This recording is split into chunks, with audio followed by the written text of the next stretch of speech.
Ve aranan omuz bulundu. Kızlar toplanın. Bu videoda sizlere Can Yaman gibi bir erkeği nasıl elde edersiniz? Tüm tüyoları vereceğim. Bir Can Yaman 3 şeye tahammül edemez. Açlık, sıcak ve uykusuzluk. Elinizin tadı iyi olmalı. Onu yemeklerinizle etkileyin, ellerinizle besleyin. Her an acıkabilir. İşe giderken cebine küçük bir çikolata koyun. Çikolataya bayılır. Biskolata erkeği gibi adam ne de olsa. Yorgun argın eve geldiğinde onu hemen pamuklara sarmalayıp dolamayın. Sıcağı sevmez. Bunalır. İyisi mi ortamı serin tutun. Bırakın evde tiril tiril gezsin. Çok konuşup dırdır edip adamın uykularını kaçırmayın. Can Yaman gibileri uykusuzluğa gelemez. Adamı delirtmeyin. Bırakın size başarılarından, kahramanlıklarından falan bahsetsin. Egosunu tatmin etsin. O anlatırken geniş omuzlarına kafanızı koyun. Beraber uykuya dalın. Şşşt! Ürkecek ya. Ürkütmeyin albatros kuşunu. Ne dersiniz kızlar? Bir gün herkes 15 dakikalığına ünlü olacak demiş Andy Warhol. Sizce Can Yaman öyle mi olacak? Yoksa o omuzlar sadece kızların sevgilisi ve erkeğin omuzları olmaktan çıkıp Tarık Akan'ın yaptığı gibi toplumsal filmlerde veya bağımsız yapımlarda yer alan iyi bir oyuncu olmanın ağırlığını taşıyabilecek mi? Hadi buyurun anlatalım.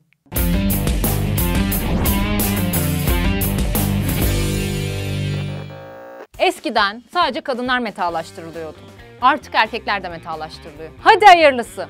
O gömleğin önü açılacak, muhakkak o tişört çıkartılacak. Bir kere ezbere konuşmayın. Adam bodybuildingçi falan değil. Adam crossfitçi. Zaten spor sever bir aileden geliyor. Kendisi de hep sporla içli dışlı olmuş. Basket, surf, boks ne ararsan var. Burada hakkını verelim. Sırf şu son dönem furyasına uyup dizilerde rol kapmak için değil. Sporu sevdiği için spor yapıyor. Haliyle bunun yansımasını da vücudunda görebiliyoruz. Ayrıca herkes de çok memnun. İnternetteki yorumlar öyle demiyor ama. Yani tamam kısmen memnun diyelim o zaman. 89 doğumlu. Anne ve babasının tek çocuğu. Kolejlerde okumuş. İtalyan lisesine gitmiş, birincilikle bitirmiş. Üniversiteyi basketbol bursu ile okumuş, onu da dereceyle bitirmiş. Yeditepe hukuk mezunu, avukat. Tam 3 dil biliyor. İtalyanca, İngilizce, bir de Almanca. Bu arada çok mütevazi. Hiç belli etmiyor. Bak kızım, internetteki yorumlar öyle demiyor diyorum. Ya ne var ya? Hiç mi kendinden bahsetmeyecek? Ne şu internetteki yorumlar? Göster de bir görelim o zaman. Al sana video radar.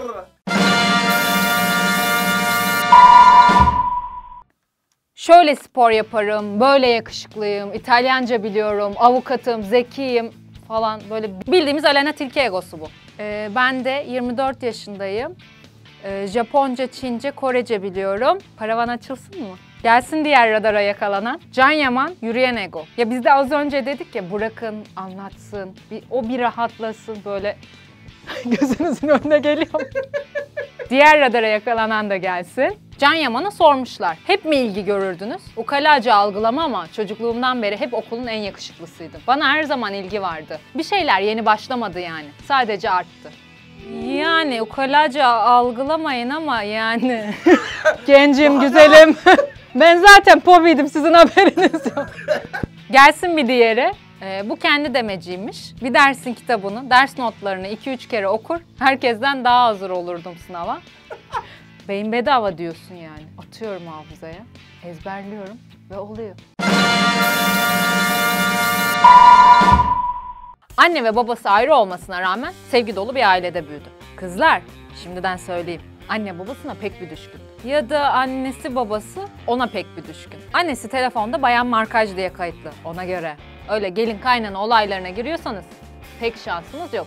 Onu söyleyeyim. Peki hukuk okuyup ortaklarıyla birlikte 2 şubeli avukatlık bürosu açan bu adam nasıl oldu da Can Yaman'dan Can Divit'e dönüştü? Zaten spordan dolayı endamı yerinde bir gençti. Sonra çevresindeki insanlar fark etti ki Artist gibi çocuk. o da Artist mi? Ne artisti? Artist ne arar lan pazarda? demiş olacak ki hukuk mecrasından televizyon mecrasına transfer oldu. Kız arkadaşı onu şimdiki menajerleriyle tanıştırdı ve TV dizilerine taşınmış oldu. İlk dizisi Gönül İşleri. İlk rolü Bedir. Aşk adamı modu açılmış ama samuray modu henüz açılmamış hali. O zamanlar böyle bisepsleri falan da pek konuşulmuyor. Sonra inadına aşk geldi. Yalın Aras. Burada da aşk adamı modundan devam etti. Hangimiz sevmedik dizisinde ise Tarık karakterini canlandırdı. İşte burada usta oyuncuların yanında iyice pişti. Pişti pişmesine de yine bir aşk adamı rolü oynadı. Değiştirsin artık. Ya Ruhi sus! Yakışıyor adama. Sonra hayatındaki dönüm noktası geldi, çattı. Bu dizi bittikten sonra babasının Amerika'daki bir tanıdığının tiyatrosuna gidecek ve turnelere çıkacaktı. Belki de Broadway'de bir oyuncu olarak oralarda, gurbet ellerde çalışacaktı. Bizi hiçbir zaman Can Divit karakteriyle tanıştırmayacaktı. Ya, gitti sizin omuz. Ya. Neyse ki Dolunay dizisinin kadrosuna girdi de tüm bu planlardan vazgeçti. Ya da erteledi. Dolunay dizisinde ise... Dur tahmin edeyim. Yine aşk adamı. Aa, nereden bildin? Yaz dizilerinin aranan adamı olmaktan çıkıp keşke biraz daha farklı rollere girseydi. Bizi de gerçekten şaşırtabilirdi belki. Demeye kalmadı. 2018'de Erkenci Kuş dizisiyle çok ama çok farklı bir şekilde karşımıza çıktı. Hepimiz ne olmuş bu çocuğa dedik. Saçlar başlar, kaslar bakışlar. Oh be! Sonunda farklı bir role çıktı yani. Helal olsun be. Yok yok, yine patron, yine aşık adam. Tipi ve giyim tarzı değişmiş sadece. Bir de böyle uçuk kaçık haller ve tavırlar eklenmiş. Samuray mod on. Hayır! Can Yaman, Can Divit karakteriyle kendini bayağı bir bütünleştiriyor. O takılar tukular hariç. Mesela bir sahne çektik. Demet uçurumdan düşüyor gibi oluyor falan. Ben onu son anda tutuyorum.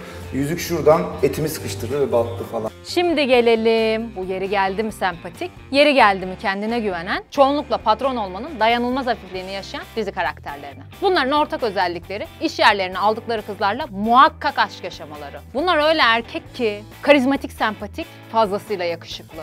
Az biraz şükela, yeri gelince ukala. Öyle her kıza gönlünü vermeyen fakat sevince de tam seven tipler. Bu şey gibi oldu. Şoförsen mazkasa aşıksan. O yüzden baştan al. Çok güzel olmuş. Hal böyle olunca da hayran kitlesi tavan yapıyor tabii. Instagram postlarını süslemesi pek de zor olmuyor. Buraya kadar bir itirazımız yok. Herhangi bir aktör bu rolleri oynayabilir. Sonuçta prodüksiyonlar içinde bu tip olaylar biçilmiş kaptan. Herkes para kazanacak, herkes ekmek yiyecek. Bizim itirazımız neredeyse sadece bu türde işlerin revaçta olmasında. Bir şekilde bu tür işler bu memlekette tutuyor arkadaş. Seviyor bizim insanımız zengin kız fakiri olan veya tam tersi olan atıştırmalık hikayeleri. Kendi kafasında kurduğu ideal aşkı burada buluyor. Küçüklükten beri kendisine anlatılan Pamuk Prenses, Kül Kedisi hikayelerini burada canlandırıyor. Bazı kadınların otorite figürünü elde etme duygusu burada karşılık buluyor. Aslında Can ve Sanem aşkı da tam olarak burada yerini alıyor ve milyonlarca kişi daha ilk bölümünden sonunu bildiği bu yapımları büyük bir merakla izlemeye devam ediyor. Fakat asıl iş bundan sonra başlıyor. Bu tek düze oyunculuk anlayışından çıkıp çeşitli rollere girebilme cesaretini göstermek herkesin harcı değil. Öte yandan Can Yaman'ın Can Divit'e dönüşmesi de kolay değil. Buna saygımız sonsuz. Avukatlık gibi bir meslek ile yetinmeyip büyük bir çabayla oyuncu olma cesaretini göstermek zor iş. Zaten ünlü olmakla yetenekli olmak bambaşka şeyler. Her ünlü yetenekli olmak zorunda değil tabii. Zaman gösterecek. Can Yaman sadece ünlü mü olacak yoksa bir deliyi, bir katili ya da bir eşcinseli de oynayabilecek kadar yetenekli bir oyuncu mu? Siz söyleyin.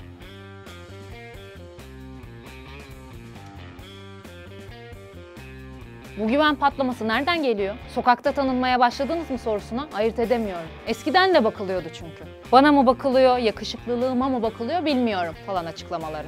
Mütevazilik iyidir. Can'a mütevazi olmasını öneriyoruz. Daha oyunculuk kariyerinin başındayken önümüze çıka gelen bu Türkan Şoray kanunları gibi kanunlarda neyin nesi? Ben eşcinsel rolü oynamam demesi büyük bir talihsizlik.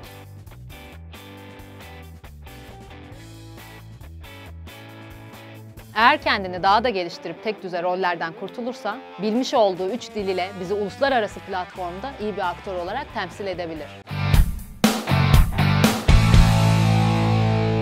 Dilek yolla yorumları. Al! Ya yine güldüm, gülerim. Gel ulan. Hüseyin Akbaş, öncelerde yaptığım bütün kötü yorumları geri alıyorum. Dilek gayet iyi gidiyorsun, tebrikler demiş. Ya gördün mü? Bir dakika ya, Hüseyin. Sen önce bana ne söyledin?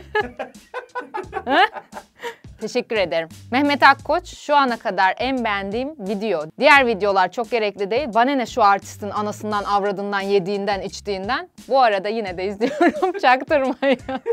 Ya ben böyle harbileri seviyorum ya. Yani doğru söylüyorsun. Biz de son videomuzu çok beğendik ama işte gündem neyi gerektiriyorsa biz oradayız Vibio TV olarak. Ay. Sus. Arif Bey. Senin gülüşünü hoparlör. Hadi bakalım, de bakalım hoparlör de görelim. Ha, sen öğretmiştin. Senin gülüşünü hoparlörde Allah. Son ses açıp kahvede dinledi. Dayılar saldırdı demiş.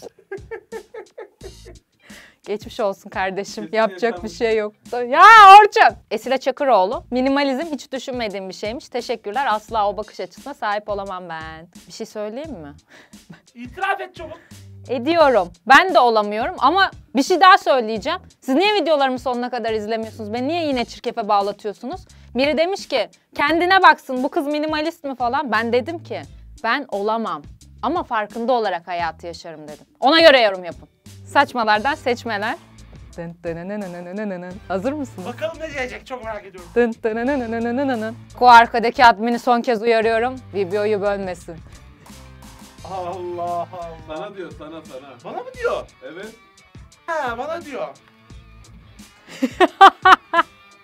Ya gülmeyeceğim dedim. Admin. Bence git. Kurtar kardeşim kendini. Ali ben. Güzel hemşerim benim. Kayseri. Kayseri. Efendim gadasını aldım.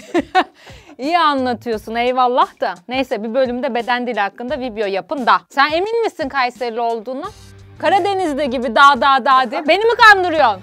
Beni mi kandırıyorsun? Özkan Kaya. Seni kim yarattı? Ben burada bugün şu anda şu şekilde varsam Özkan Kaya'ya borçluyum. Alkışlayın. Soytürk Salgara. Evet. Ankara'nın bağları da. Soytürk özür dilerim. Daha eğlenceli, ilgi çekici konular bulun lütfen. Dış sesler. Kız güneş gibi parlarken siz önünü kesen kara bulut gibisiniz. Karayı ben ekledim.